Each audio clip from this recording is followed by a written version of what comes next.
Yo, what's going on, everybody? You are watching Vikings Now by Chat Sports. My name is Patrick Siepman as we are live here on a Friday, giving the big-time overreactions from the second worst loss in the Kevin O'Connell, Kwesi Adofo-Mensah era, where last night was just flat-out embarrassing to be a Minnesota Vikings fan. I mean, watching that game, waking up this morning, I felt embarrassed that half of my wardrobe in my closet is Minnesota Vikings gear, and I just got to get you guys' thoughts on this here. The start made this a live poll today, but is Kevin O'Connell on the hot seat? You guys let me hear your thoughts. Y for yes or N for no.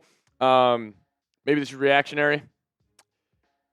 Maybe, again, this is living too prisoner of the moment for me, but I think his seat is definitely a little warm.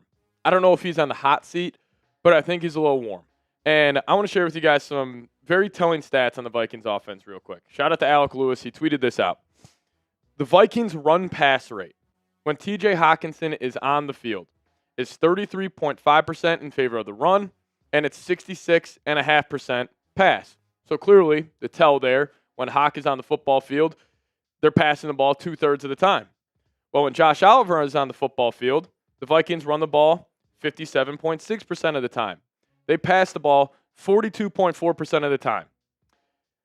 Now, obviously, that is not good for the Vikings, because that is such a tell. When T.J. Hockenson is out there, that says you're passing the ball two-thirds of the time. When Josh Oliver is out there, you're running the ball two-thirds of the time. That's an easy tell for teams. But also this, because this has been my biggest gripe with Kevin O'Connell, since he took over as the head coach. The amount of times they would come out in shotgun in 2nd and 2, 3rd and 2 situations, and I thought I was just losing my mind watching it, but now we have some stats to back it up. This season, on 2nd and 2 and 3rd and 2, the Vikings have ran 35 plays. They have 18 pass attempts. That's the most in the NFL. They have 15 rush attempts. That's 28th in the NFL. They have 17 first downs. That's 29th in the NFL. Their success rate is 44.7%. That is dead last in the National Football League. The league average is 63.3%. So teams are picking that up at around two-thirds of the rate, and the Vikings are picking that up at 44.7%. That's a Kevin O'Connell stat. That's not a personnel stat. That is a Kevin O'Connell stat. So, no, I'm not saying he is on the hot seat. Like, there is no chance the Vikings fire him after this season, but it's just a little warm. Like, it's just a little warm right now. He clearly has not had a good year this year, but the problem that I think is concerning about Kevin O'Connell, that is not just this year, it is the same problems we have had year to year. The Vikings have not been able to run the ball. We have been more of a finesse football team. We have never been a physical football team under Kevin O'Connell. And if you can't run the ball, it's like not having a bullpen in the MLB playoffs. You're not going to win series. You're not going to get to the World Series. And you're not going to win playoff games if you can't consistently run the ball. I'm just incredibly disappointed in this team. So, no, I don't think Kevin O'Connell is on the hot seat. I just think that seat is a little warm. But their GM, Kwesi Adofo-Mensah, we'll talk about him on the first segment of today's live show. I honestly think he should be fired the day the season ends, unless this season completely turns around. So, again, this might be reactionary. This might be a hot take. But you guys let me know. What is your hottest take after the loss versus the Chargers? We'll give you guys some shout-outs here in the chat. Braden in the building saying absolutely not. He could lose the rest of the season and not get fired. I agree with you. Like, I just think his seat is just a little warm heading in the next season. I think we get KOC 1 year no matter what. I'm with you, Andrew. But, no doubt, like, that seat's warming up a little bit. Just because it's like the same problems we have had with Kevin O'Connell, whether you're winning games or you're losing games. He's not been able to fix those. Like, we have never had a consistent running game one time, and now we're on the 4th season. Again, you could blame the offensive line. You can blame the running back position. But, again, it's the head coach who is calling all the shots, so he gets most of the blame for that. And you talk about, like, Carson Wentz struggling. You know what would have helped Wentz out yesterday? If you could run the football. If you had a scheme where you could run the football. Because still, again, people love making the injuries excuses for KOC. KOC, I swear to God, people on Twitter, other Vikings, media members, the excuses they come up for Kevin O'Connell, it's a long list. You know who doesn't use those excuses? Are guys like Kyle Shanahan, Matt LaFleur, Sean McVay, who guys, even if they have 5 backup offensive linemen out there, they still have a good running scheme. He has not been able to run the football at all, and it's not crazy to hold this guy accountable. I understand he won Coach of the Year last year. I just think he's had a really rough showing this year. So you guys know me your hottest take from it. Yeah, Cam is cooked. Kwesi is definitely cooked. There's just no way. We're gonna go through all of his draft classes. Being the Vikings GM, we'll show you guys that whole 9 there. And it is worse than you think. Like, there is probably 1 or 2 good draft picks, and one of them being Will frickin' Reichard. So we'll dive into all that. Bro Zama saying that coach of the year changed the man. I mean, I don't know. Maybe it did, because we're also going to talk about his ego is why I think it played a factor in them letting Sam Darnold walk out the door. So maybe you're onto something there, Bro Zama. Fred Flintstone saying F1, she shouldn't be able to wear 11. Well, Wentz won't play again for the Vikings, so we're past that. KOC should not call plays. Maybe you give it to Wes Phillips for a game, but that's always the telling sign when a head coach has lost his confidence. If he's a play caller, like, that's the first step of leading to you getting fired. Is you give up play calling, then you eventually get fired down the line. So I don't think you'll give up plays. Noah saying Sam Darnold might as well should have won the coach of the year last year. That's pretty good, Noah. Shout out to you. Brady then saying I'm 14 and I play on a club team in baseball, and if we were losing that bad, I would be mad and not laugh at all. Yeah, I mean, listen, I was talking to my dad earlier about it, and he did make the point. Like, Josh McCown was probably trying to, keep the spirits high. Like, I understand that from McCown, but even if I have a coach in my ear who is trying to keep my spirits high and we're getting our, butts handed to us, I'm still not cracking a smile. Like, that's just not how I'm wired. I'm sure that's not how 99% of professional athletes are wired. So that just really got under my skin yesterday, but. Keanu Wood saying, I lost respect for KOC when he left Wentz out there knowing he was hurt. Yeah, I mean, it was attempted murder yesterday.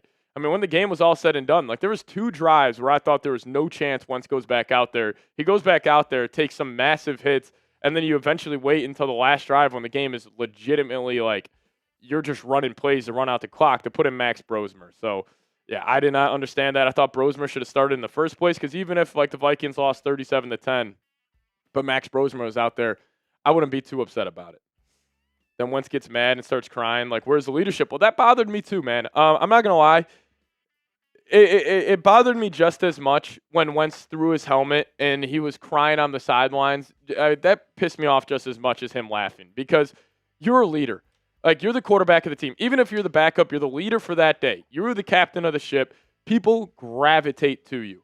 Like, I'm sure guys were looking at Wentz. And again, the game was all said and done, but how do you look at Wentz with that body language, with that attitude? Like, guys, I'll tell you what, Vikings fans, if that was Caleb Williams who gave that same reaction, we would all be killing Caleb Williams. We would all be dunking on him. And then people are going out there. I understand. Like, I felt for Wentz on a human level. Like, he grew up a Vikings fan as well. But for people defending Wentz yesterday, I'm like, guys, listen, he's a good dude. This isn't personal with him. He was just freaking terrible yesterday. His body language was terrible. Like, he was just a bad quarterback yesterday. It's okay to call these guys out. That's what being a fan is for. That's what my job is for. My job is not to get the decision right. My job is to critique it. I have an easy job. Like, obviously they have a way harder job than we do. But why we trade Sam Darnold in the first place? Well, you didn't trade him. You just let him walk, which even makes it worse. Do you think the Vikings still make the playoffs? Absolutely not. We'll get you guys some odds here. Vikings playoff odds. I am assuming we are heavy underdogs to make the offs this season. Playoffs, yes or no?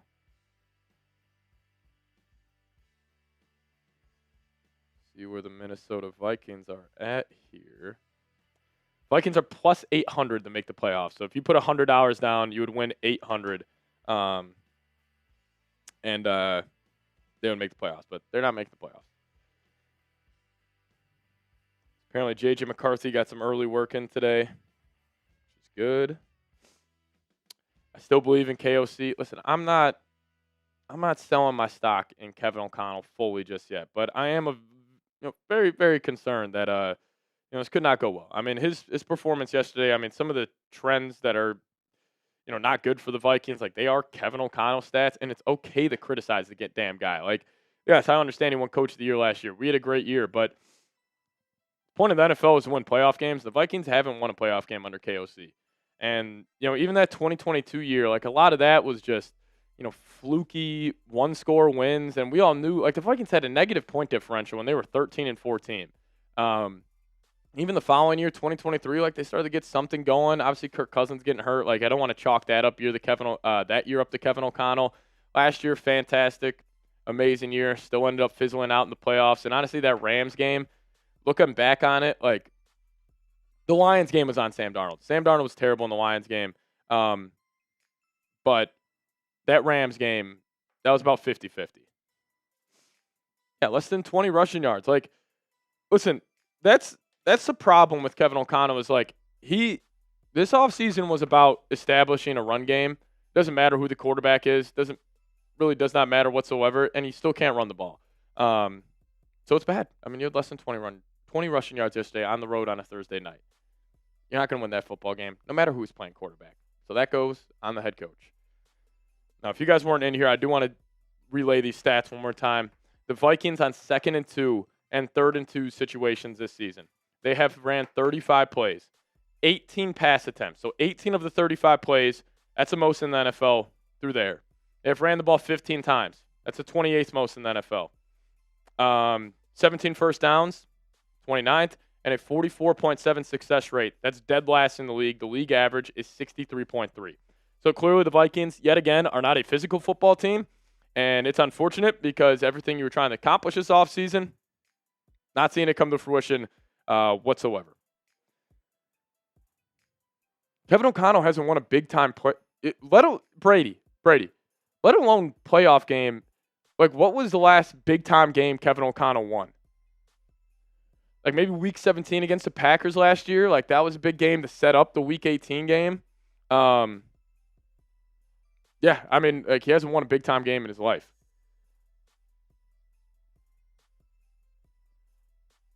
The Super Bowl, no, he was the non-play calling offensive coordinator. The Lions are favored by 8.5. Everybody, take every cent out of your bank account and put it all on the Lions minus 8.5 this weekend. Austin Fairch coming in. $5 super chat. Appreciate you, man. You see that Adam Schefter made a post about getting JJ back after the hamstring injury. LOL, maybe a typo. I don't know. No, I did not see that. Maybe he did have a typo, but I saw people freaking out too. This is why I love the internet.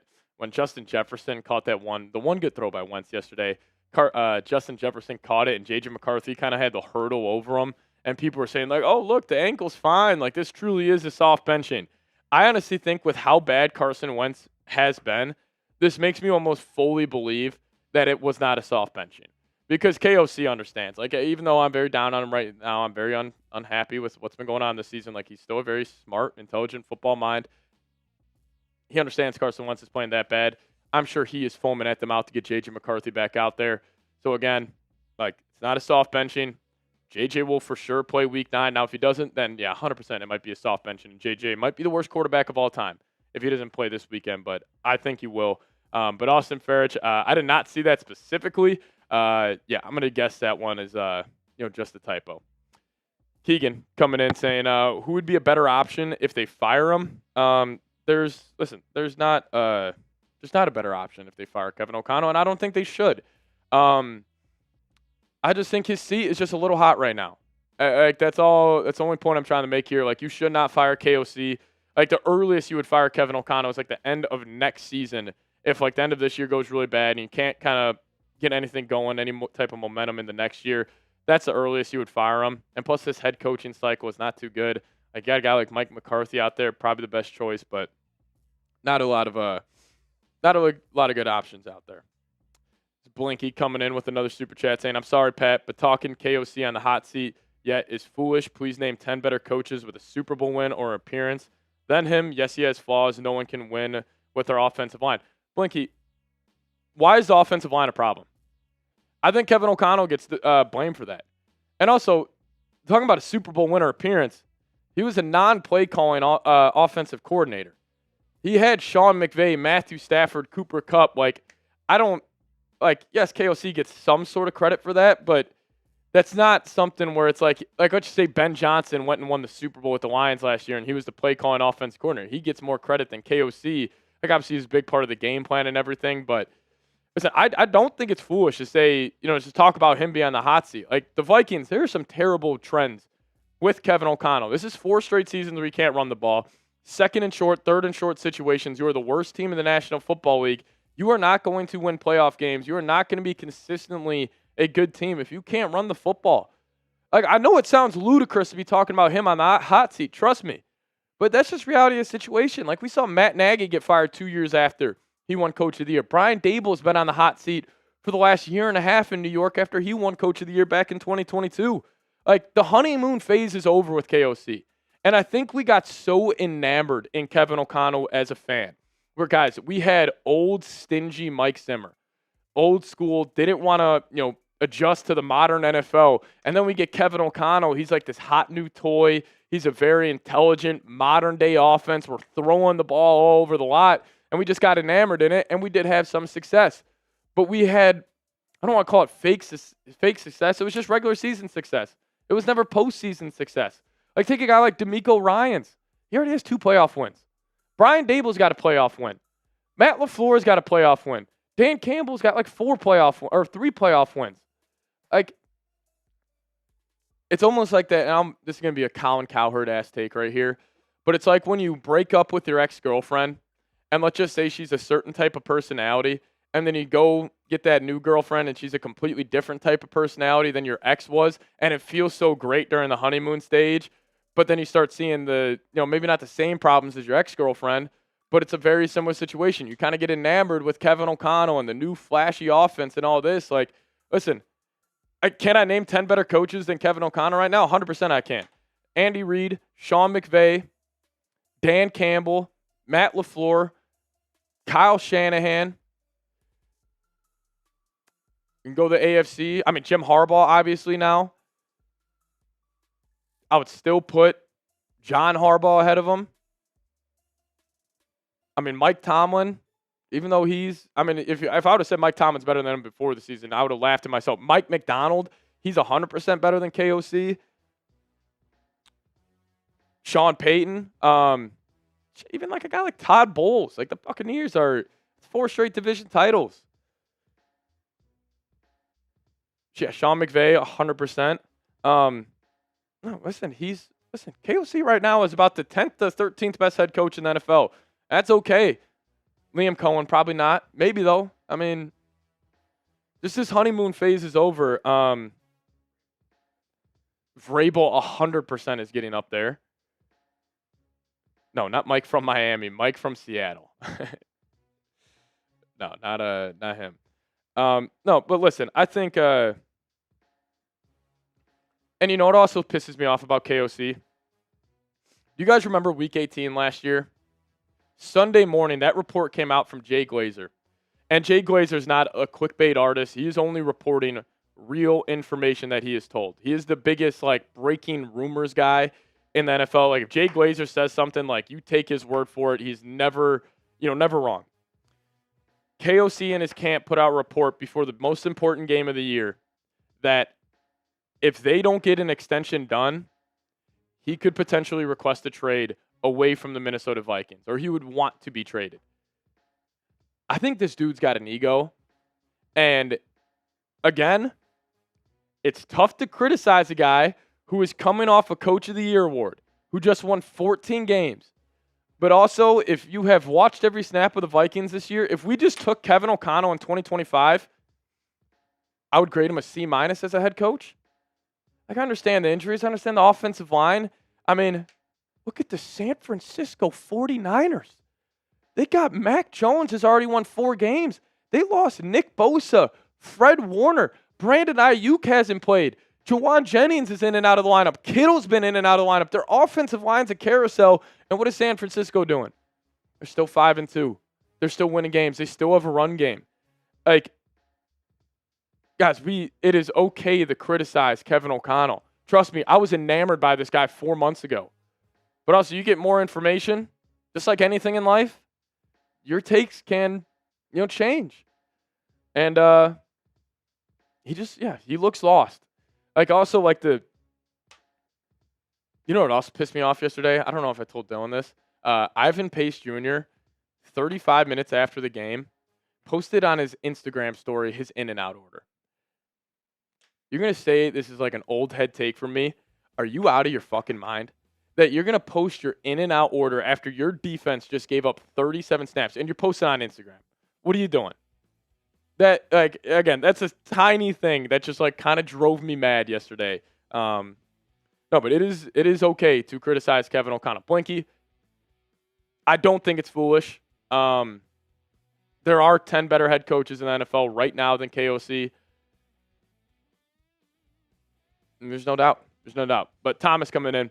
If the Vikings trade up for a new quarterback, who do you think they would pick? It's kind of too early in the process for that, Thomas. I mean, I like the Fernando Mendoza guy from Indiana. He's got a very live arm. I like his moxie. I like his swagger. But, guys, also, we still have that quarterback we traded up for. He's only played 2 games. Like, again, JJ getting hurt, like, definitely sucks. But we still have no idea if he is. He only played 8 quarters. And the fact that Carson Wentz has played 5 games with this team, we signed him a week before the regular season. Like, just that process is so frustrating. But, Thomas, I wish I could give you a better answer on this, but I haven't really looked too much to the quarterbacks just yet. Same with Keegan. What prospects should we keep an eye on? I mean, Caleb Downs would be the ideal pick for the Vikings. If you could somehow get him, safety out of Ohio State, like, that would be my guy. Pick him at around 8 or 9. But Nolan Kwesi, I mean, he's not going to – I mean, he'll probably take some rando scrando. Patrick Lang saying Kevin is losing control of our team. He's better at being a pom-pom cheerleader. He says he has to get better over and over, so he isn't getting better. He needs to concede and step down. I mean, again, I'm not saying Kevin O'Connell needs to step down, but I'm also saying, like, that seat is warm. Like, you can't just, like, we can't just kind of use this year as just be like, oh, it's a throwaway. Like, we're not changing any of our thoughts on Kevin O'Connell. Like, we have to be changing our thoughts on the guy. He has not been a good head coach this year. Same with Brian Flores. He doesn't escape blame. Like, it was that bad yesterday. When you lose 37-10, and honestly the score was a lot better than it actually was. Like, the Chargers missed that one field goal. That was a chip shot from 45 or 48 yards or whatever it was. And also, the one touchdown the Vikings had, they had 12 men on the field during the field goal attempt. They had illegal contact on a 4th and 9 at the goal line. Like, it should have been 40-3 yesterday. I mean, they got their ass handed to them. But we'll talk about Kevin O'Connell. We'll talk about this whole 9 here. Talk about mainly this offseason as truly, I think it's the worst offseason, at least one of the worst offseasons in Minnesota Vikings franchise history. I know you got the Herschel Walker trade. You got the year you drafted Christian Ponder. But in terms of, like, because I tweeted this out yesterday and a lot of old heads were yelling at me. Got a lot of traction. I said this offseason will go down as the worst in Minnesota Vikings franchise history. Some people agreed, some people didn't. But the point I was trying to make is, like, you're coming off a 14-win season, and this is the result you get the following year from your free agency and the draft class. And, like, that's the product you put out there. Like, going from where we were to where we all are now when it was supposed to be an all-in offseason, I think it's definitely on the table. We don't speak of that. My bad. I wasn't born for the Walker trade, so I don't really have too much insight on that. Do you think Jefferson is going to leave the Vikes? I hope not, but I wouldn't blame him if he requested a trade at all. Yeah, I agree with you. They thought they were geniuses. And we're going to talk about Kevin O'Connell's ego here on this show. But I got a lot of thoughts. 166 people in the building. We appreciate all of you guys for tuning in. Let's dive into it. If you guys could, hit that thumbs up icon. Also, we will be doing a mailbag today. We'll dive into your super chats as well. But if you guys want to get a question up on there, hashtag Vikings or super chat to get up on today's show. But let's rock and roll. I appreciate you guys. Let's do it.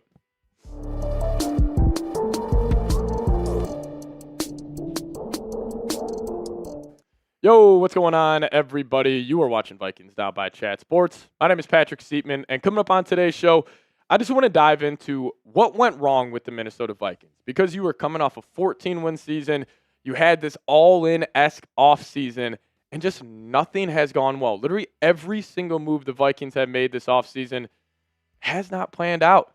And that's why maybe this is a hot take. Maybe it's not a hot take. This is how I'm feeling right now. Maybe it's too reactionary. Maybe it's too prisoner of the moment. But as it stands right now, this was one of the worst off seasons in Minnesota Vikings franchise history. And I understand that sounds hyperbolic. It sounds too prisoner of the moment. but all of the moves they have made, and we'll dive through every single one on today's show, so make sure you guys stay tuned through the end.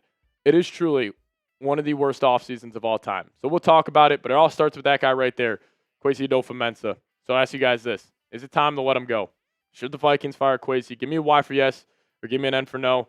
And I'll say this. My answer to this would be 110%. If the Vikings somehow land a top 10 pick, I am not trusting him with that draft, because that's not only a top 10 pick in the first round, that's a top 10 pick in the second, a top 10 pick in the third, a top 10 pick in the fourth. I would not trust this man running another draft, and we'll dive through the draft classes here in a second. You guys make the call first. Should the Vikings fire Kwesi? Give me a Y for yes or an N for no. The biggest mistakes the Vikings made this offseason, you have to start with the quarterback position, and it's just a quarterback debacle. And we'll talk about the backup quarterback spot at the tail half of today's show, but I just mainly want to talk about these two guys, that being Sam Darnold and Daniel Jones. So right now, the quarterback comparisons on the year. Sam Darnold went to Seattle, having a great season, 1,700 yards, 12 touchdowns, has a record of 5-2. Daniel Jones, 1,700 yards, 10 touchdowns, has a record of 6-1. And then you got the Minnesota Vikings, 1,500 yards, 8 touchdowns only, and they got a record of 3-4. So clearly, these two have left Minnesota and have been playing better than the guys the Vikings have been playing this year, which is a combination of J.J. McCarthy and Carson Wentz. And listen, I understand letting Daniel Jones walk. I mean, you offered him a $14 million deal. Like, I think clearly they had some interest in bringing him back. But the Sam Darnold decision was 100% a horrible decision. Like, we can say it right now. I'm sure if you ask Kwesi and KOC, if you guys could get a mulligan, if you guys could get a do-over on the decision to not give Sam Darnold more money on that contract they offered him, I'm sure they would say we would offer him more money than the Seattle Seahawks offered him if you asked him to get a redo right now. And I think they got tripped up in the idea of, like, we got our franchise quarterback. Like, we got our guy, like, in J.J. McCarthy, and the whole point of the whole thing is to find a quarterback, whether that's through the draft or whether that's you get lucky like you did last year in Sam Darnold. And also the thing is with Darnold, it's not like he was like Geno Smith, like 33 years old. This guy was 28. He was entering the prime of his career. Like, Darnold, he still had a lot of room to improve. Like, it also felt like last year, that was like Darnold's, like, I'm here moment. Like, that was his first year being like a legit NFL starter. And this was Kevin O'Connell's ego making the call. I mean, we can just call it like it is. My guy Brozam had been swagging in the live chat earlier today when we were filming this video live. He said maybe the Coach of the Year award, got, inflated his ego too much. And I think it was. Like, I think KOC literally was sitting back saying, you know what? Like, even though we won 14 games, even though we won 35 touchdowns, I'm the Coach of the Year. I can make anybody work in Minnesota. Any QB can come play in my offense, and we'll be all right. And it's also shown by them just ignoring the backup quarterback position and thinking Carson Wentz was going to be the answer, because anybody can play in KOC's system. He can make anybody work. Why didn't he want Darnold back? That's the question. It's because I think of his ego and them wanting to go to J.J. McCarthy and him thinking, like, oh, we can make J.J. McCarthy work out. Now, I will say, a lot of people might be saying, Patrick, you're a hypocrite. You were also saying you didn't want Sam Darnold back. I 100% was. That's not my job. I'm not the head coach of the Vikings. I'm not the GM. My job is to not, make the right decision. I'm a YouTuber giving my takes on the situation. It is their job to get it right. And my job is to critique them if they get it wrong. And why not give J.J. McCarthy the Jordan Love treatment? Like we have seen with your own division rival. And I guess looking back on it, like I wish I would have maybe had this take 4 months ago. But you had a guy like Jordan Love sit in the reins, and still TBD if Jordan Love's a franchise quarterback, but he looks a lot better than the quarterbacks we have in Minnesota right now. Why not just give JJ the Jordan Love treatment? Why not sit him for 2-3 years, and then finally he can take the reins? And I swear to God, I don't even want to show this to you guys. This image legitimately cursed the Vikings. Think about what has happened since this game. This was week 17 after the Packers. You went to Detroit with the number 1 seed on the line. Lost that game. You lost the Rams in the playoffs. And now this year, it has been a total disaster. So this offseason, the biggest reason why it didn't go well is because of the quarterback position. But also, why does this roster just straight up stink right now? Because you had another terrible draft. Look, I can already chalk up the 2025 draft to being a bust. And we'll dive through, quickly here all the draft picks under Kwesi Adofo-Mensah. And again, why I'm making the point that you cannot let him run another draft with this team, because it's not like he's missed on one draft class, 2, 3. He's missed on all 4. And just, we're going to fly through all these names. Name the good picks. Donovan Jackson, Ty Felton, Tiernan Ingram-Dawkins, Kobe King, Gavin Bartholomew. Jackson, TBD. I'm not going to call him a bust just yet. Ty Felton, he's a gunner. Tiernan Ingram-Dawkins, we'll see. Kobe King was waived. Gavin Bartholomew hasn't been active this year. And Donovan Jackson, I mean, he's been solid this season. About, slightly below average according to PFF. But again, I'm not going to kill Donovan Jackson just yet. But again, that draft class, there's nothing to write home about. Like, other teams are already looking at their draft classes from 2025 and be like, all right, we got a gem in this round. We got a gem in this round. We got a gem in this round. None so far in 2025. And this draft class might be the worst of all. There are 2 first-round picks, J.J. McCarthy, Dallas Turner. I mean, we'll see on J.J. McCarthy. He's only played 2 quarters, but Dallas Turner looks like a bust. You traded up for this guy. You got ultra aggressive. Now, I also did not include Kyrie Jackson on this list to, respect to, his family. But like Will Reichard's probably your best pick on here. Maybe Levi Drake Rodriguez, but Walter Rouse, Michael Juergens, those guys won't be in the NFL next season. So this draft class, 2024, as it stands right now, stinks. But the 2023 draft class might give it a run for money. Like, maybe we could give him credit for the Addison pick. I think he just walked into that. Like, he had Jackson Smith and Jigba right around there. Zay Flowers, they were taking a wide receiver. That was a loaded wide receiver draft class, so I don't want to give him too much credit for landing a first-round wide receiver. But Mekhi Blackmon, well, you traded him to the Colts for 2 6-round picks.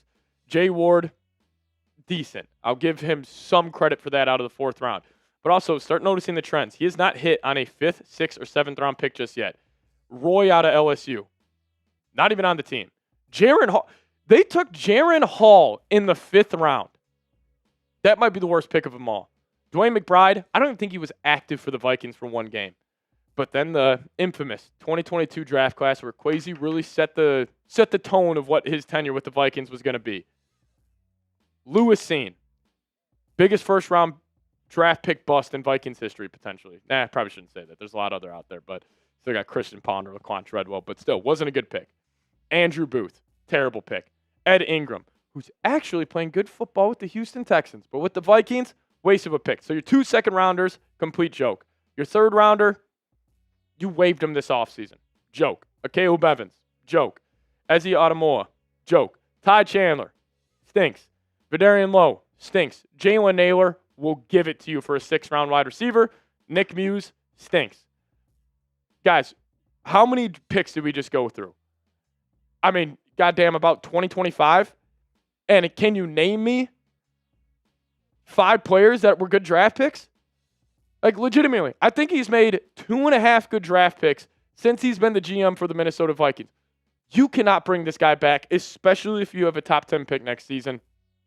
We'll talk about more of it here in a second, but quickly, take a breath, collect my thoughts. I do want to tell you guys about today's presenting sponsor, and that is Factor Meals. Now, if you guys want to eat smart, head over to factormeals.com/VikingsChat50 off and use code VikingsChat50 off to get 50% off your first box plus free breakfast for 1 year. That's code VikingsChat50 off, factormeals.com for 50% off your first box. Now, fall always feels like a reset between back to school, busy routines, and shorter days. Finding time to cook can be tough. That's why I love Factor. Their chef-prepared, dietitian-approved meals make it easy to stay on track and enjoy something comforting and delicious, no matter how hectic the season gets.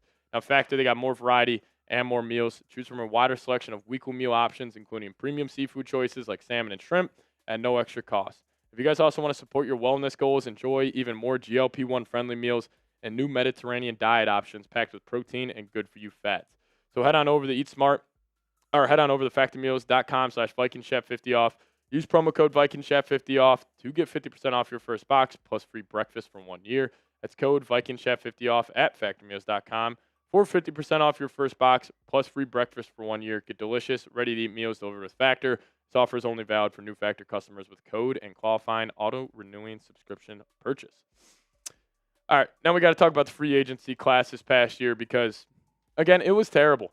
Like, legitimately all of them were bad. The only one you can mainly, hang your hat on would be Isaiah Rodgers, but Jonathan Allen, you gave him 3 years, $60 million. Terrible. Javon Hargrave, 2 for 30. Terrible. Ryan Kelly, might not play another snap. Terrible. Will Fries, 5 for 88. Terrible. So if this guy can't draft, he's coming off his worst free agency where this was supposed to be an all-in year for Kwesi. There is no reason you should keep him as a GM after this season. It is an absolute joke. And he spent all this money. All this money on free agency. Is that why you let go of Sam Darnold? Is because you could do this? Like, thank God you let Sam Darnold walk. Because that's what they were telling us. Oh, we let Sam Darnold walk so we could build a complete roster around a rookie quarterback. The roster is not that good anymore. Like, you got a bunch of aging veterans with a long, lengthy injury history. But thank God you let Sam Darnold walk. Thank God you let that guy who looks like a freaking MVP candidate. Again, it's not my job to get it right. I was in the same camp as they were. I trusted them, but they completely, we actually might look back at letting Sam Darnold walk as not only one of the biggest mistakes in Vikings history, but in NFL history. Like, you had a 28-year-old quarterback in his prime coming off a 14-win season who just threw for 35 touchdowns. Keep it flat like that. 35 touchdowns, 14 wins, 28 years old. Let him walk out the door. And then you used all that money to go sign probably the worst free agency class of this past season. And this one really bothers me the most. Not valuing the backup quarterback. And I don't know if I've said this a lot on the channel, but I'm a massive process over results guy. Same with Kevin O'Connell, so it kind of makes me sick saying that at this point. But this one really bothers me the most. You did not value the backup quarterback position whatsoever. And why did they not value it? It was because of comp picks. Are we serious? You didn't want to go sign a Joe Flacco. You didn't want to go sign a Jacoby Brissett because of the comp pick formula.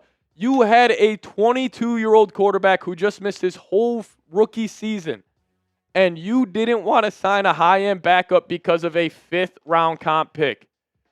That process is terrible. And now we have had Carson Wentz play 5 games with the Vikings, who you signed him a week before the season.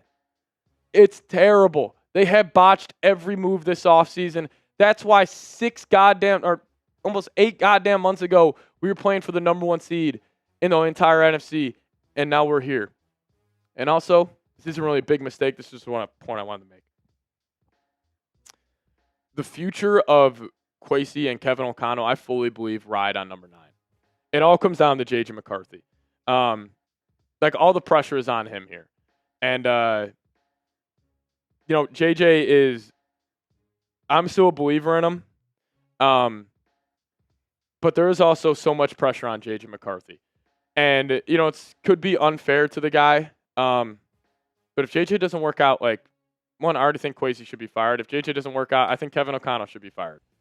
Because if J.J. doesn't work out, then I would question if KOC can evaluate quarterbacks, which I never thought I would ever say in my life. That's just reality of the situation. If you guys made it to the end of today's show, we appreciate you. Just hit me with a skull down below in the comments section. And sorry for that little rant, but it's just a bad offseason for the Vikings. But we'll get on out of here. As always, let's go Vikings. All right, you guys let me know. Should the Vikings fire Kwesi? I think 110% yes. I know it sounds reactionary. It sounds prisoner of the moment, but this guy's been a terrible general manager. Legitimately one of the worst in the NFL. Guys, if you're just looking at those draft picks, it is hard to look at. It's guys that aren't even on practice squads anymore. They're not even in the league. He has to go, especially if this season. The Vikings are going to win 5 or 6 games probably this year. I'm not trusting him with the top 12, top 13 pick in the draft because you're going to have to hit on that. So he needs to get the hell out of here. What are you going to do, though? What are you going to do? All right, we're going to dive into a mailbag here shortly, but I do want to talk about some of the latest trade rumors around the Vikings. So we'll dive into that. But hashtag Vikings, super chat to get up on the show. Appreciate all of you guys hanging out today. So get those questions in there, but we're going to dive into the latest trade rumors right now. After the 3-4 start to the season, they very well could be sellers, and honestly, I think they should be sellers. So we'll talk about 5 names the Vikings could ship away here at the NFL trade deadline, which is on November 4th.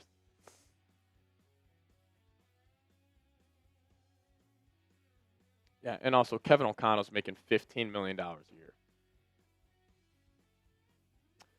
whatever. Get those questions in there. Hashtag Vikings or Super Chat. Let's do it.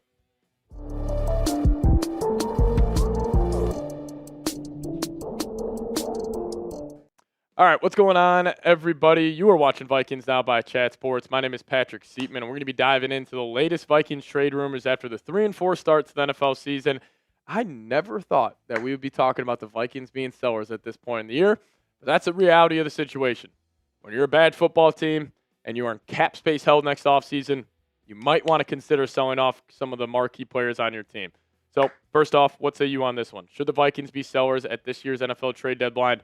Give me a Y for yes. Give me an N for no. I'll make this the pinned comment on today's show. You guys drop down in the comment section. Let me know your thoughts. Should the Vikings be sellers at the deadline? All right, so we're going to talk about 5 players that, again, I think it's unlikely that the Vikings go full, fire sale mode here, but there are 5 guys I want to talk about, and number 1 being a pretty marquee name of this team, Jordan Addison. Now, listen, if the Vikings weren't in cap space hell and the season was going a lot better, I would be laughing at myself in terms of even considering the idea of trading Jordan Addison. But a lot has changed, and this is fully on the table. I love Jordan Addison. I think he was a great pick. But also the reality of the situation, the Vikings are in cap space hell because of this massive free agency that Kwesi had where he signed all these aging veterans for $200 million. Like, there's just no way you can pay Jordan Addison $30 million. Like, it's just not possible. Especially if the quarterback situation doesn't work out and you maybe have to go sign a veteran next year for big-time money. Like, you can't pay 2 wide receivers big-time bucks. And also, bad teams can't do that. And that's what the Vikings are right now. Like, if you're the Lions, if you're the Eagles, and you got Devontae Smith, A.J. Brown, Amon-Ra, J-Mo, like, yeah, you can pay those guys big-time money. Like, even the Bengals, like paying Jamar Chase, T. Higgins. Like, they would be a good team if Joe Burrow was there. But bad teams don't pay 2 wide receivers big-time money. That's just how you land in that little right below purgatory zone in the NFL. So I would hate to move off Addison. I think he's a tremendous football player, but you also need to reset this roster. You need to reset the books, and trading him could help you out there. If you could get a second-round pick for him, it would be tough for me to do it, but, just don't be shocked if that's like the bombshell crazy trade we get before the NFL trade deadline on November 4th. But number 2 here. T.J. Hockenson. I want to quickly read you guys out some stats on T.J. Hockenson, and also these are not good stats for Kevin O'Connell. So T.J. Hockenson, when he's on the field this season, the Vikings run the ball 33% of the time. They pass the football 66% of the time. That is the biggest tell, probably in the National Football League at the tight end position. Clearly, they don't trust this guy run blocking, and it's just a tell that every time he's out there on the football field, they're throwing the football. And also, he's not a good catcher of the football anymore. That stat that's a terrible Kevin O'Connell stat, first off, but that's also a bad T.J. Hockenson stat. And also, this is his contract over the next 2 seasons. $21.35 million in 26, $23 million in 2027 for the 25th best tight end in the National Football League. The freaking guy out of Syracuse last night in the 5th round, Gadsden, he looks better than T.J. Hockenson. And I'm not messing around when I'm saying this.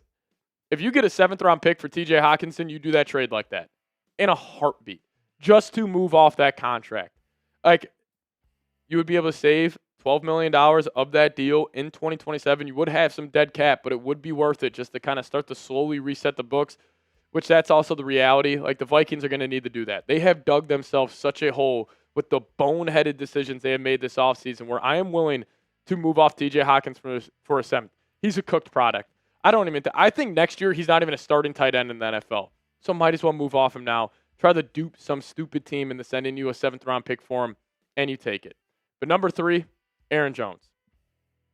Kind of similar to Hawk. I love Aaron Jones. He's a great locker room guy. He's got a great, lively personality about him, but it gets back to the point with Jones. Why the hell did you extend him?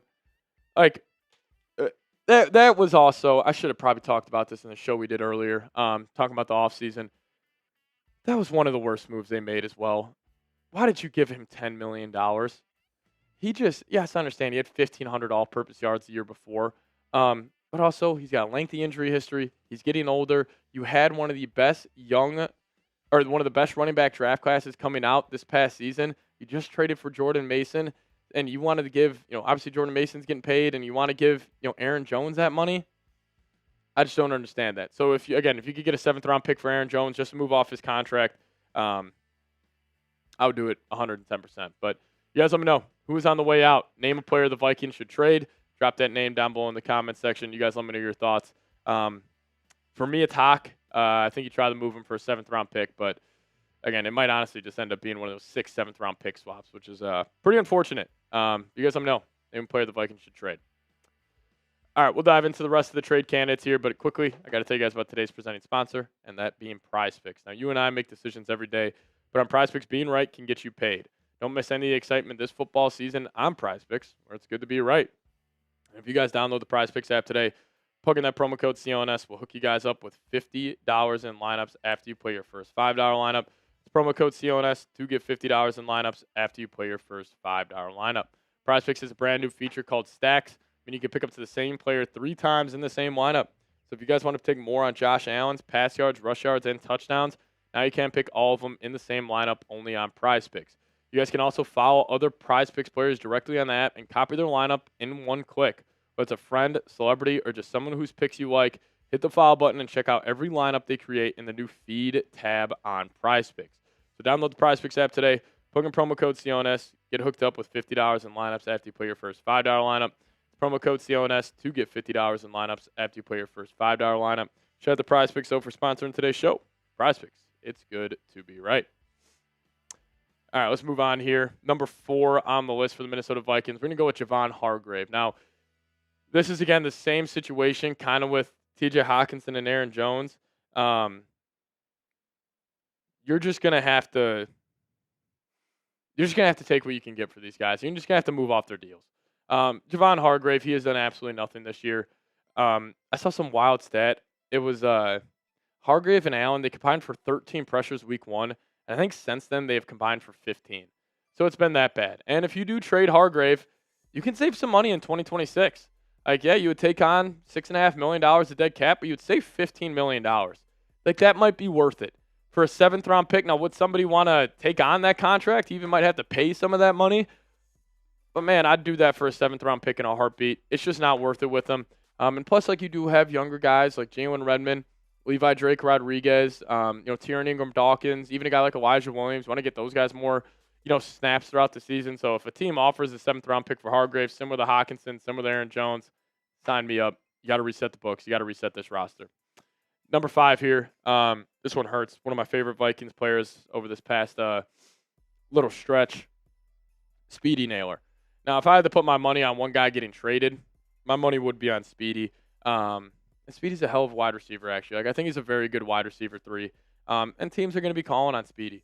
All these teams right now, especially if you're a contending team, you want to get that extra weapon. You want to get a freak athlete that could potentially take you over the top like Speedy is that. You could probably get a 6th-round pick for him. You spent a 6 on him a couple years ago, so that'll be pretty equal value. Honestly, it would be a better ROI just since you used up his rookie contract there. And plus, you're not going to extend him this offseason. And also, you drafted Ty Felton for a reason. Listen, they only use Ty Felton as a gunner. I doubt they spent a 3rd-round pick on a gunner, so I'm assuming they're going to want to eventually put Ty Felton as the real wide receiver 3 for this team. So I could see them trading Speedy Naylor. Listen, this video sucks. Like, I hate talking about trading away these guys. It's not fun. But, again, it's the reality of the situation in the NFL. So let me ask you guys this. Again, I'm in shock right now that I'm asking you guys this. Over under 6.5 wins for the Vikings this season. Give me an O for over. Give me a U for under. I'm still going to go over. I got enough faith in the coaching staff where they could at least scrap together 7-10, but I think the playoff chances are, done. Yeah, I'd still go over on this. But you guys let me know your thoughts. See you guys next time. Let's go Vikes. Under would be brutal. If you won 6 games this season, like, as mad as I am at Kevin O'Connell and Flores right now, like, still got a good coaching staff, nowhere near great. Like, you should be able to, hopefully get to 7-10, 8-9. Brozama, what's going on, Brody? Sell what we can to offload the cap space and get more picks. Try to trade up with all the picks we get and have a new GM rebuild the team. At least that's how I'll do it. So you're talking about trading up for quarterback, Brozama? The one thing I disagree with a lot of people is people just chalking up J.J. McCarthy as a bust. The guy hasn't played. Now, obviously, the injury concern is a massive concern, but I mean, J.J. can still work out. The guy hasn't played football. Like, if you think this season is like on J.J. McCarthy, I just think it's just you're just not watching the games. Like, he hasn't played, and people are saying like he's already a bust. I just disagree. Won the season 13-4 with dog J.J. McCarthy. Yeah, could you imagine that? J.J. McCarthy rips off 10 straight wins with this schedule. I don't know. That was a awful game yesterday, everybody. Awful game. But if you guys want to get those questions in there, hashtag Vikings or Super Chat to get up on the show. Audience has been great today. 171 people watching. Already had 1,200 people tune in. So thank you guys so much. Never go live on a Friday, so this was definitely fun. Yeah, Quasi's got to go, though. Quasi's got to go.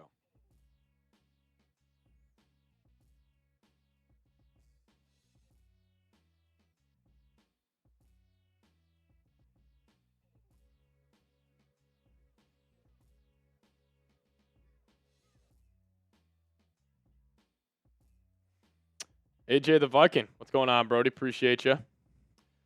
JJ was an absolute menace in college. I still have faith in him, but we need a non-injured O-line for JJ to get it more comfortable in the pocket, and the O-line provides. Well, apparently should be getting both tackles. Excuse me.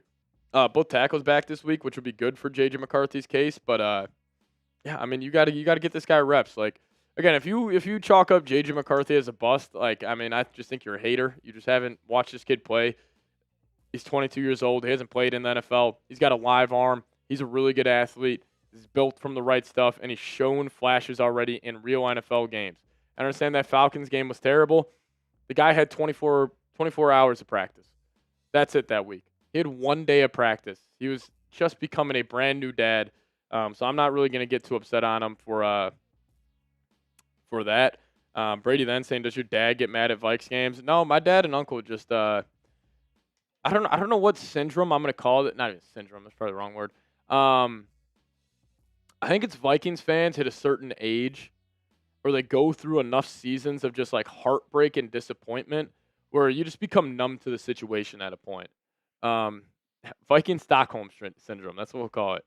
I like that. Where they just like apathy sets in, where they're just like, you know what, it's just another brutal loss. Like, I still get upset. I'm still naive. I'm still like, my youthful ignorance still comes out, and not fun. Not fun. I get my hopes up, and then I wake up this morning just pissed off. I was literally laying in bed last night. I literally just kept saying to myself, "What happened? What happened? What happened?" It was so good. I was having so much fun rooting for this football team. VTSD, is that what we're going to tag on it? I got VTSD. I like it. The technical term is scoliosis. Yes, it is. It is scoliosis. Shout out to scoliosis. Yeah, not fun. Not fun, guys. But, hey, at least we got to watch J.J. McCarthy. We got to watch a young quarterback develop. So that's going to be a lot of fun. And, again, it's just football. Vikings traumatic syndrome disorder. I like that one. That's a good one. But it's got to be about, like, it's got to feel more of, like, you just don't care anymore. Where it's like, I've seen it all before. Like, I'm not going to get too high. I'm not going to get too low, because I know at the end of the day, the result is going to be the same. Heartbreak. We absolutely need to fix our O-line. Well, you spent a first-round pick on an offensive lineman. You spent $100 million total in free agency on offensive linemen. You had the best tackle duo in the NFL. Maybe the offensive line's not good. I mean, obviously injuries played a factor, but maybe your head coach stinks at developing offensive line. Because also Ed Ingram went to Houston. Vikings fans thought Ed Ingram was a terrorist for what he did for this team. Now he's having a good year. Garrett Bradbury, he's having a good year. Ezra Cleveland, he's having a good year. What's your worst Vikings crash out? Definitely the Rams game. I think it was halftime of the Rams game. The Lions game, I really wasn't too upset last year because it was like, all right, we're 14-3. I'm not going to get too upset. Give up Quasi for a center? In.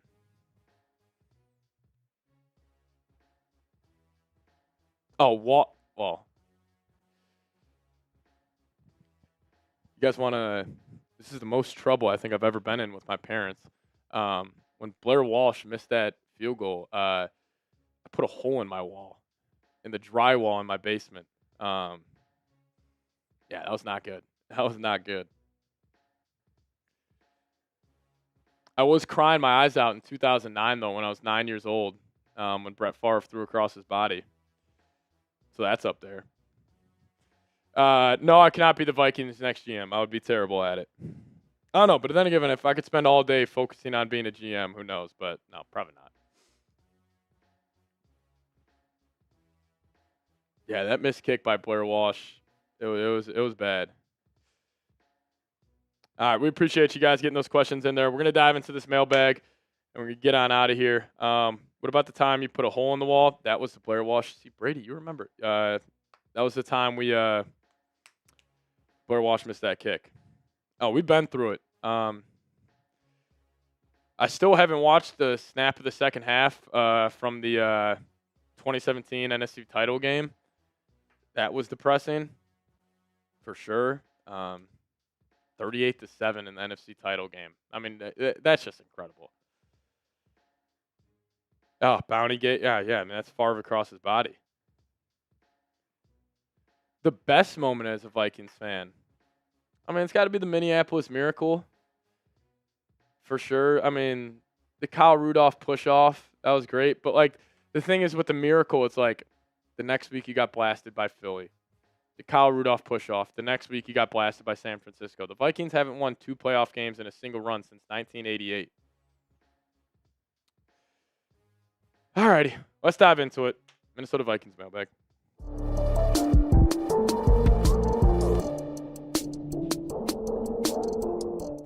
Yo, what's going on, everybody? My name is Patrick Siepman. Welcome to the Vikings Now by Chat Sports.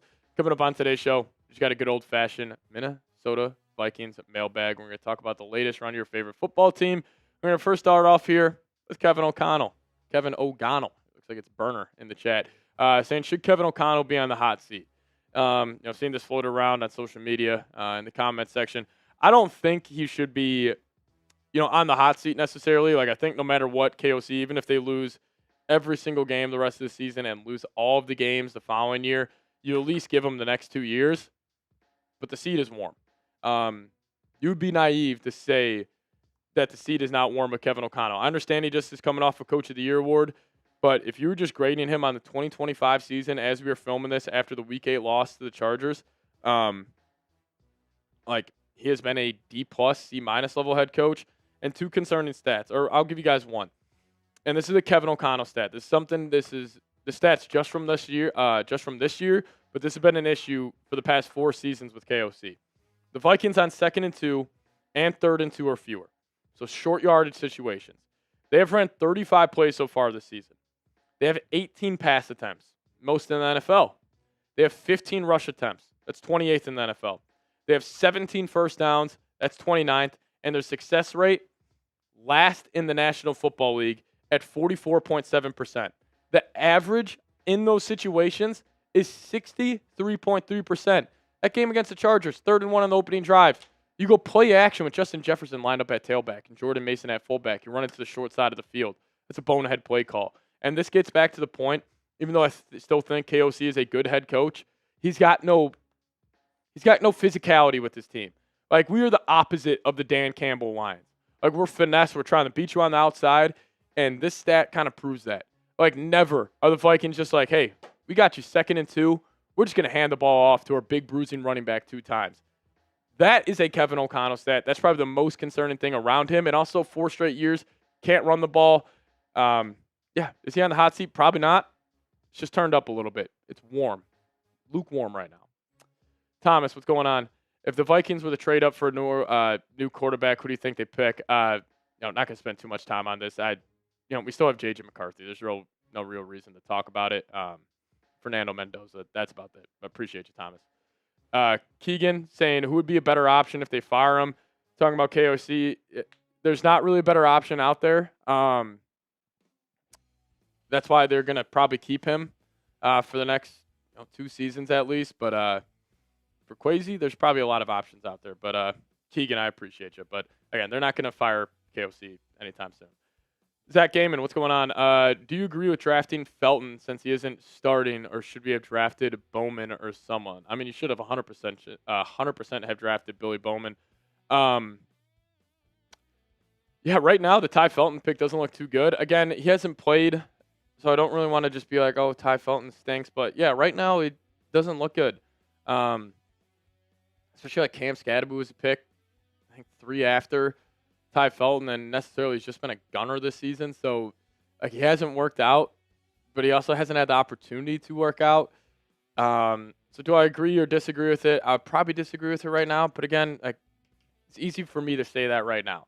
I was shocked at the wide receiver position pick when it happened. Yeah, I mean, it looks like just another guy that Kwesi missed on. I mean, all of his drafts stink. Like the Vikings haven't had a good draft since 2021. That was the last year with Rick Spielman. I'm cool coming in saying, how much longer do you think Jefferson will stay with the Vikings with this incompetence and after being so patient with us? Justin Jefferson's probably the only one that knows the answer to that question. I would think he would want to, ride it out. I feel like he really does enjoy the city of Minneapolis, and he enjoys being a Minnesota Viking. But I mean, also seeing how much of a competitor this guy is. Like, he won a natty at LSU. I'm sure he won some natties or some state championships in high school. Like, this guy wants to win football games. And if he is saying, like, man, I have no quarterback here. Like, obviously, if J.J. McCarthy works out, I'm sure, the other J.J. Jefferson would want to stay. But if he sees, like, J.J. for the next 10 games or whatever, how many games we got left here? Yeah, 10 games. If he doesn't work out, I'm sure Jefferson's probably going to have a lot of long nights thinking about, like, do I want to request a trade? Like, that's not who he is in his DNA, but also his DNA. He is a competitor.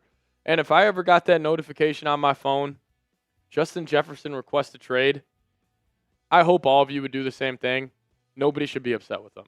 Like, they have failed this guy so far. Like, you have won a lot of regular season games. He has put up some great numbers. He is one of the most talented wide receivers the game of football has ever seen, but he wants to go win. He's also probably looking at a guy like Randy Moss, and he's like, oh, man, when Randy Moss left the Vikings, obviously he had that weird stint with the Raiders, but then he found Tom Brady, and he had one of the best wide receiver years of all time when he had 22, 23 touchdowns that season. So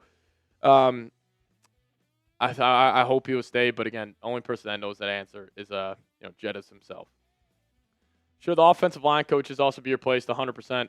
Other teams plagued by IRs have better backups than ours. Yeah, I mean, Chris Cupper, I don't know why he still has a job, especially if you're looking around like other Vikings offensive linemen that have left this team and have had career resurgences on the offensive line. Like Ed Ingram looks good, Bradbury looks good, Ezra Cleveland looks good. Those are 3 starters who we just wanted to kick to the curb, and they're playing good football. So yeah, like it is incredibly concerning. Like that's why I think it's also a coaching issue with the offensive line. Like that's why I hate that excuse for Kevin O'Connell. Be like, oh, how can Kevin O'Connell run the ball? He doesn't have an offensive line.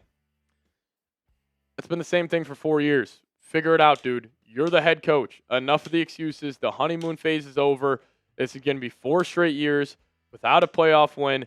It's okay. I know he's got the hardware. I know he's got the Coach of the Year trophy, but it's okay to criticize the guy. He hasn't been good enough.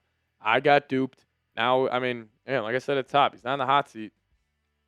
Just a tad warm. Brady then.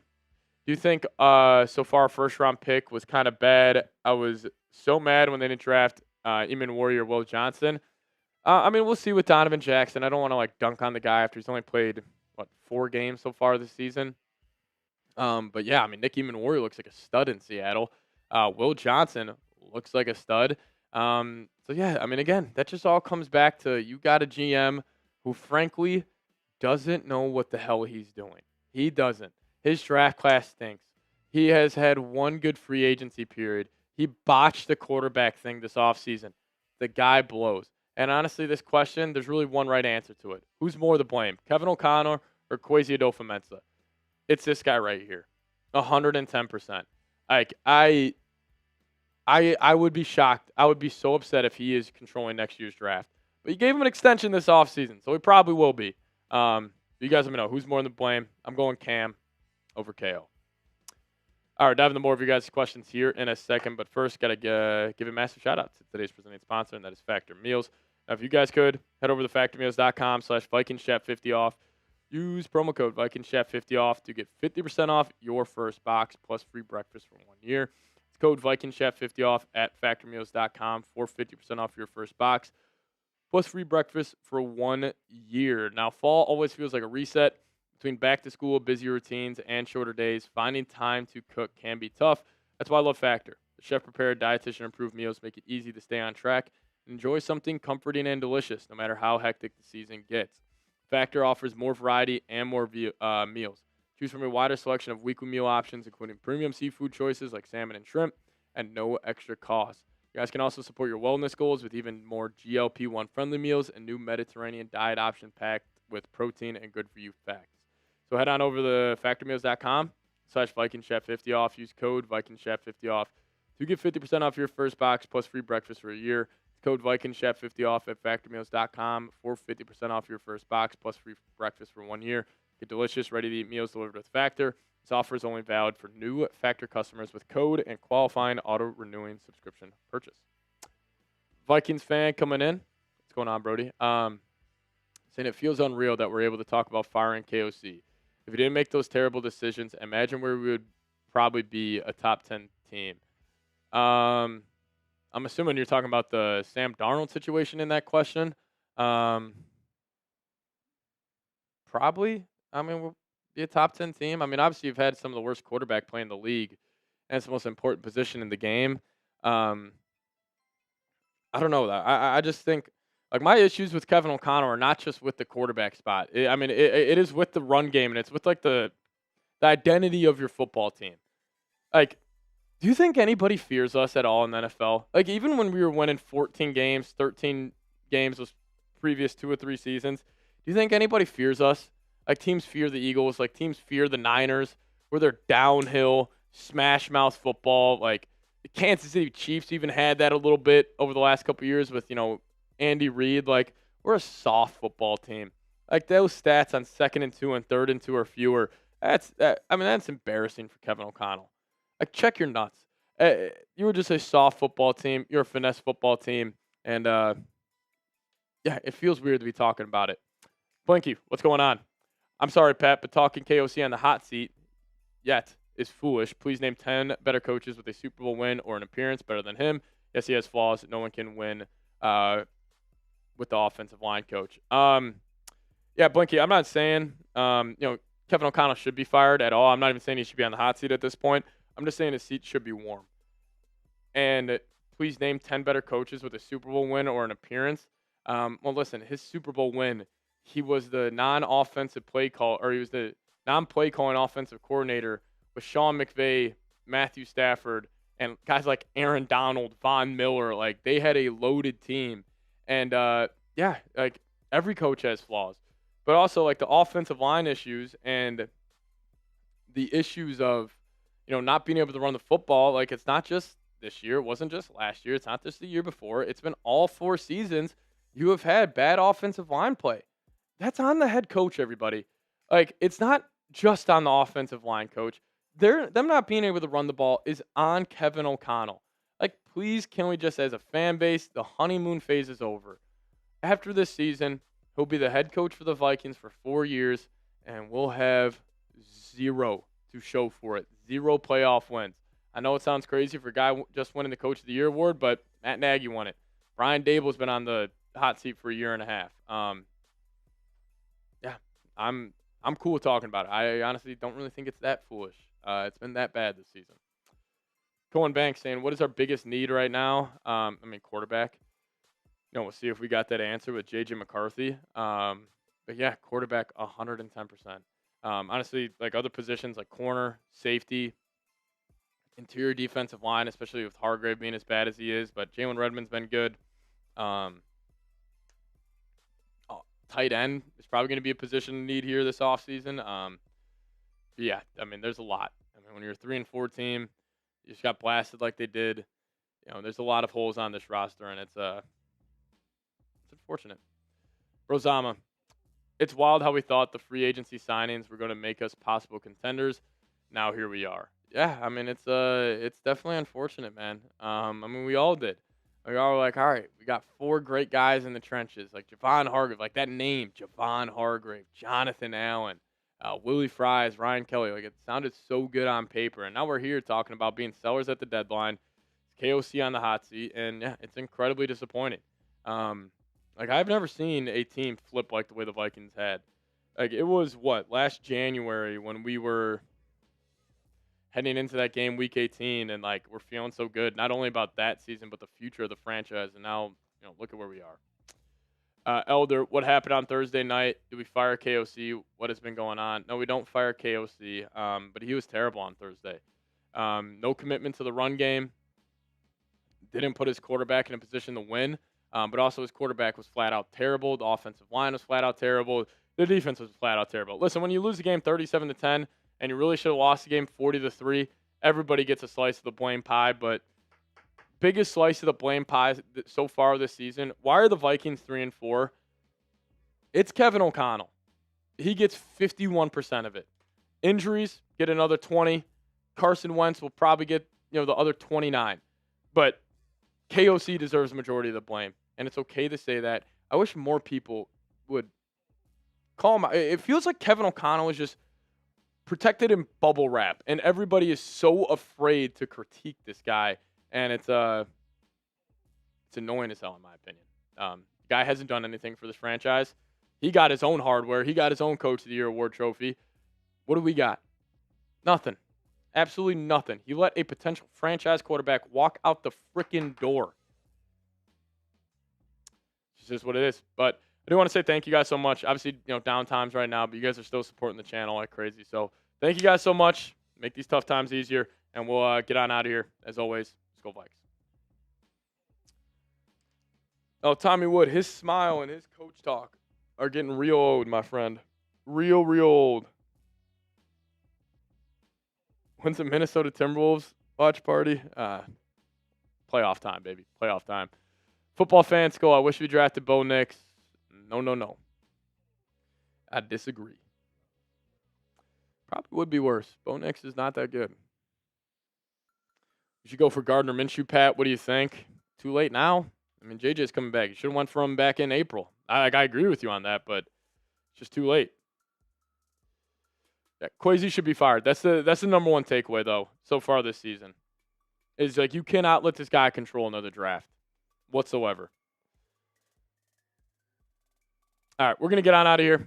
We appreciate all of you guys for tuning in. Thanks for ranting with me for the past hour and 15 minutes. But no bueno. You guys are the best fans in the world, though. We'll get on out of here. Thank you guys. Connor, Tommy Wood, Penguin Zero, Elijah, Lego Fella, all of you guys. Dark times right now, but at least, we got this community here on YouTube. It's still a lot of fun to do these shows. Even if it's negative talk, I always wish it was positive, but just got to call it like it is sometimes. And, that's the unfortunate part of it. But AJ the Viking, be safe to you too, my guy. Brady then, Chase, shout out to you. The Black Al Bundy, what a name, shout out to you. Tommy Wood, of course, and Finn, and I think that's about it. So all the real ones, appreciate you. Salute to all of you guys. And Vikings fan, we'll get on out of here. Let's go Vikes.